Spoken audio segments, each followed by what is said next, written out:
In the last video, we watched this insane clip of T1's teamfighting from Game 3 of World Finals. T1 is down 6 towers, 10 kills at 25 minutes, and is able to have a very close teamfight against BLG.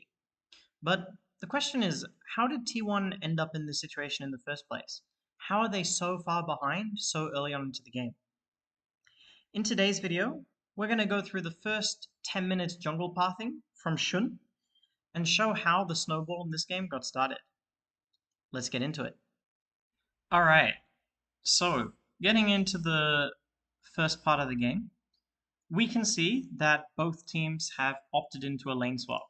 So for BLG, their bot lane has decided to go up into this top lane, and this means that because there's a 2v1, they're going to be able to get some pressure on that top side of the map. But for T1, they have the same thing on the other side, and they're going to get pressure on bot lane. As far as mid lane goes, Galio does get pressure over Sylas in the early game, just because of naturally how that matchup goes. And we'll see that for both junglers, they're going to opt into a split path. So for BLG, Kindred is going to path from bottom to top towards that top grab. And for T1, Vi is going to path down to that bottom grab. There is going to be one interesting thing from Kindred, which is just that she's going to hover mid now at about 235, 240. This mid hover is mostly just to be there in case Vi decides to gank. Knight is pushing, and Vi is not very useful at level 1 and 2, but she does have a pretty strong level 3 gank, and combined with Sylas, they might decide to look for something against Knight. But there's nothing there, so Kindred just walks past and continues pathing up to topside, just uses a small amount of tempo. Now the next interesting thing, we see that already for BLG that their bot lane has opted out of the swap. So they've based and decided to go bottom. Now in the lane swap, the team which bases first is usually the one which is going to get pressure for a couple of waves on bottom. And this is also going to give Blitzcrank a little bit of time to walk out and just go looking to confirm that Vi's location. The downside of this is that it does mean that Jax is going to be able to pick up some farm and get some pressure, and now there's nobody on that top side of the map to support Kindred for the crab. But this is where we're going to see the really cool thing happen from BLG. So now the bottom crab has been killed by Vi, but if Kindred decides to kill this top crab, then there is a Jax available who can make pressure on it. So we see Jax in this river now on top side, and he's placing a ward, but also if Kindred was on this crab, then Jax is not going to be able to kill her because obviously Galio can move to support, and Rumble, after he finishes catching this wave, he could also walk into support too. But Jax can cause a delay on this crab, which would generate even more tempo for Vi, and we already see that Vi is based first over Kindred. So the really cool thing we see from XUN here is that XUN's going to place this ward, and then he's just going to base. But instead of basing and walking away from this side of the map, we'll see that XUN is going to purchase his item, and he's going to immediately start running back towards that top crab. We can see the pings going down now on that top side of the map.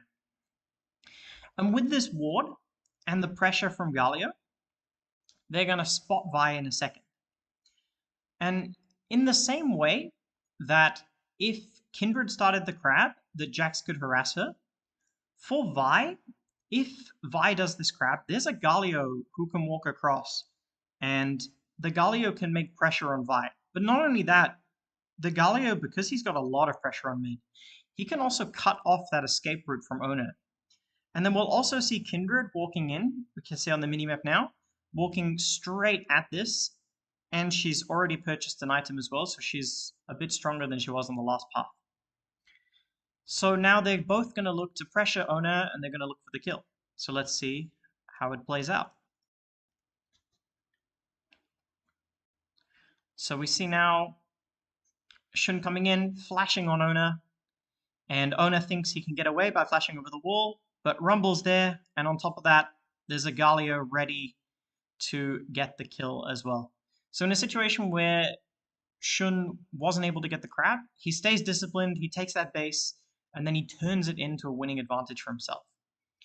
Off the back of it, there's also a Raptors, which is very nice, good efficiency available to take. And we'll just see in a second that after taking the Raptors, XUN is going to place a pink ward and a green ward on the entrance on top side of the map. I'm going to highlight this on the minimap, but this is really important to focus on because when you are playing the game as a jungle and support, it's really important that you're able to walk through these entrances, because if you are able to get through this part of the map, then you can get close to mid and you can attack anywhere very easily, or I guess defend anywhere very easily on the map too. But if you're not able to access these key parts of the map, then getting to defend or getting around the map can be really difficult because you have to take very long paths to get around, because you don't have control over the center. Okay, and now we can watch the next path play out, but keeping that ward in mind. So we'll see that Kindred's just going to walk down towards the bottom side of the map, and she's going to grab her camp, so I'm going to skip forward a little bit. Okay, but now we see a base coming in from Blitzcrank and from Kalista.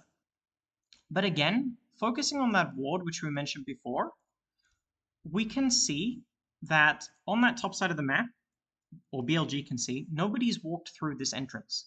So for BLG, they can get people on this part of the map, and they know that T1 doesn't have any wards down in this area because nobody's been there.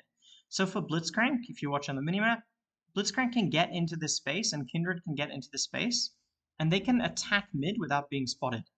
The other really cool thing we'll see is that Kalista's also going to walk straight out through mid, and she's going to be there to also utilize this attack on mid too. So let's play it out.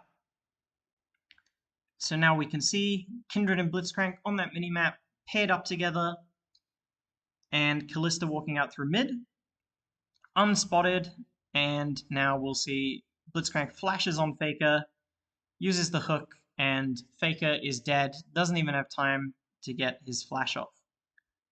Okay, so we're 6 minutes into the game, and we can already see that XUN has gotten a kill on Ona from smart pathing, and Blitzcrank and him have paired up and managed to get that attack on Faker as well. So now there's an advantage on mid too, which now BLG is going to leverage in order to get some objectives. So Vi was able to take one of the Void Grubs, but we'll see Kindred's going to pick up the other two, and then we'll just skip forwards ahead a little bit to after the replay.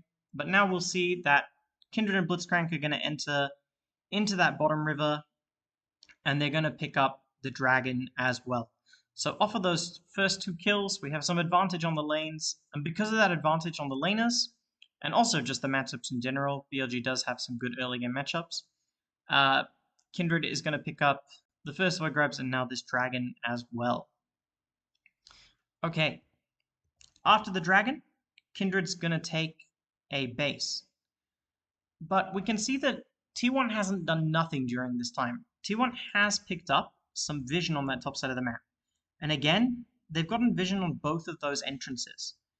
This is really important because it means that now Kindred has to be a little bit more thoughtful. Because if Kindred shows on one of those wards too early, maybe she attacks top too fast, then it gives T1 options. Because they can look for something like maybe a defense if they see her, or maybe a cross-map play. Maybe if Kindred goes towards top to attack Jax, then T1 can look to go bottom and make some pressure onto the Galio. So we'll see that BLG is really patient, and they're going to wait for a good wave and a good gap in order to attack. So the first thing is, we can take note of the fact that Rumble versus Jax is a good early game matchup for Rumble. And Rumble's going to be in a situation where he can look to stack a couple of waves together. The second thing is that Galio is going to trade out a few waves with Faker, and now Faker's no longer in such a good condition to be able to respond. So if Kindred attacks top, then there's not really so many good options available for T1 as far as attacking knight on the bottom side anymore, because of how the 1v1 matchup has gone.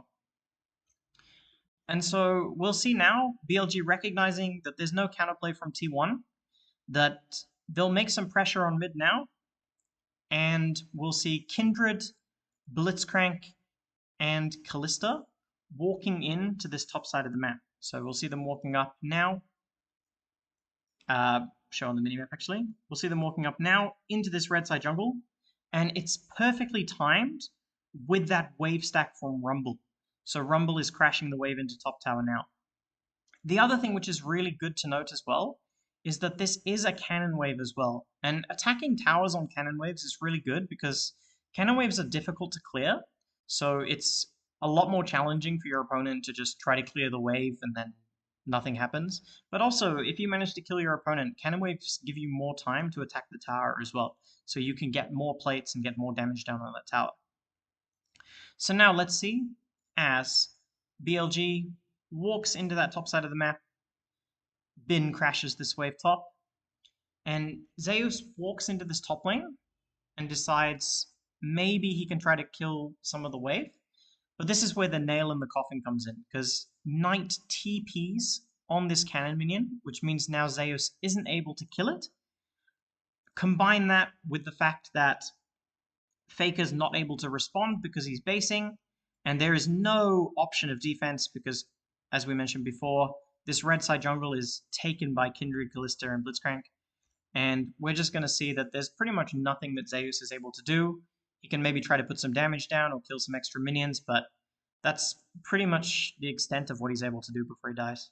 And so we'll see now BLG juggle out that tower aggro and get the kill. There will be a little bit of a response from T1, but nothing meaningful to change the game. Okay, so we'll finish off the video there, but we can already see just how incredible the gameplay, the early game macro from BLG, the pathing from XUN, and how he managed to use knowing or having a good idea about what Ono was going to do, and knowing when he's not showing, and knowing when T1 is not able to respond, to take some gaps in the game and create these advantages and get these objectives for BLG. All right, thank you so much for watching. I do offer coaching on Metafy, so if you're interested in learning more about the game or improving your own gameplay, so maybe you can be a professional player one day, or maybe just to improve your rank, then you can find the link to that below. Thank you so much for watching. See you later.